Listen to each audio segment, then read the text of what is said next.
নমস্কাৰ বন্ধুসকল, আপোনালোকক স্বাগতম জনাইছোঁ মোৰ ইউটিউব চেনেল ৰিজুমণি নাথলৈ।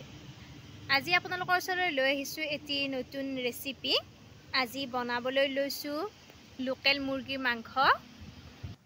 ৰেচিপিটো বনাবৰ বাবে এখন কেৰাহীত প্ৰথমতে তেল আমি গৰম হ'ব দিছোঁ। তেলখিনি আমাৰ গৰম হৈ গৈছে। এতিয়া ইয়াতে দি দিছোঁ তেজপাত আৰু শুকান জলকীয়া, লগতে দিছোঁ পাঁচফোৰণ অলপ। এইখিনি অকণমান ভজা হ'ব দিম। এইখিনি আমাৰ ভজা হৈ গৈছে। এতিয়া ইয়াতে দি দিছোঁ সৰু সৰুকৈ কাটি ৰখা পিঁয়াজ কেইটামান। পিঁয়াজ অকণমান আমি বেছিকৈ দিছোঁ, কাৰণ মাংসত পিঁয়াজ বেছি হ'লে খাবলৈ ভাল লাগে। এতিয়া পিঁয়াজখিনি আমি অকণমান ৰঙচুৱা হোৱালৈকে ভাজি থাকিম। পিঁয়াজখিনি আমাৰ অকণমান ৰঙচুৱা টাইপৰ হৈ গৈছে। এতিয়া ইয়াতে আমি বটি ৰখা আদা নহৰুৰ পেষ্ট অলপ দি দিছোঁ। এইখিনিও অকণমান টাইম আমি ভাজিব দিম। এইখিনি আমি বহুত বেছি টাইমো ভাজিব নালাগে, ইয়াৰে যাতে কেঁচা গোন্ধটো নোহোৱা হয় সিমানখিনিলৈকে ভাজিম। আদা নহৰুখিনি আমাৰ ভজা হৈ গৈছে, লগতে পিঁয়াজখিনিও আৰু অলপ কোমল হৈছে। এতিয়া ইয়াতে আমি দি দিছোঁ গ্ৰাইণ্ড কৰি ৰখা বিলাহী এটা। বিলাহীখিনি আমি অকণমান ভাজি ল'ম। বিলাহীখিনিৰ লগতে মছলাখিনিও দি দিছোঁ। ধনিয়া গুড়ি দিছোঁ এচামুচ, হালধি দিছোঁ, তাৰপিছত দিছোঁ জিৰা গুড়ি। এইখিনি অলপ আমি ভাজি ল'ম, বিলাহীখিনি যাতে কেঁচা কেঁচা হৈ নাথাকে।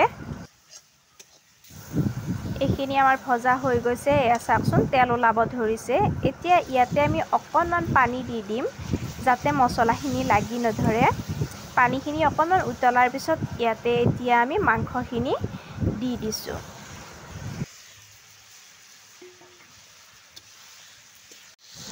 মাংসখিনি আমি ভালদৰে গোটেই মছলাখিনিৰ লগত মিহলি কৰি ল'লোঁ। এতিয়া ইয়াতে সোৱাদ অনুযায়ী নিমখ দিছোঁ।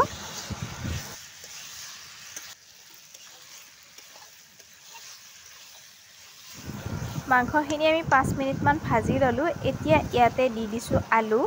আলুখিনি অলপ মাংসতকৈ দেৰিকৈ দিছোঁ, কাৰণ মাংসখিনি সিজোতে বেছি টাইম লাগিব আৰু আলুখিনি অলপ সোনকালে সিজিব, সেয়েহে আলুখিনি অকণমান দেৰিকৈ দি দিছোঁ। মাংস আৰু আলুখিনি আমাৰ আধা ভজা হৈ গৈছে। এতিয়া ইয়াতে দি দিছোঁ জলকীয়া গুড়ি, লগতে কেইটামান নৰসিংহৰ কোমল পাতো দি দিছোঁ। এইখিনি এতিয়া আমি ভালদৰে ভাজি ল'ম।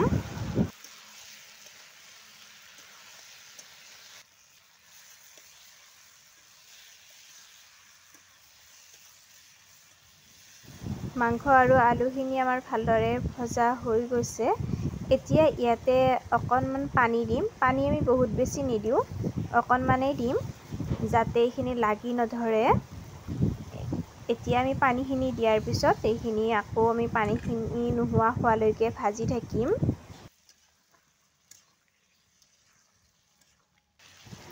পানীখিনি আমাৰ নোহোৱা হৈ গৈছে।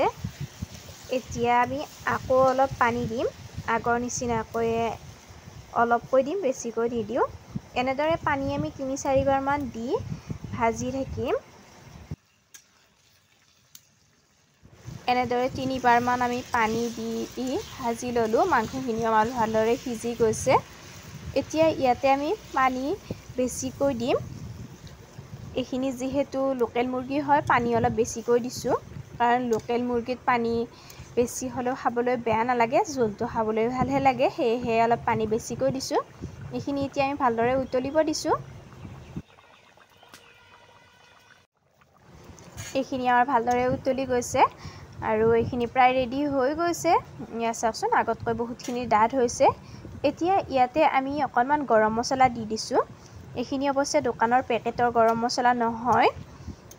দোকানৰ পেকেটৰ গৰম মছলাখিনিৰ গোন্ধ নাই। এইখিনি অৱশ্যে গোটা গৰম মছলা ঘৰতে খুন্দি ৰাখিছিলোঁ।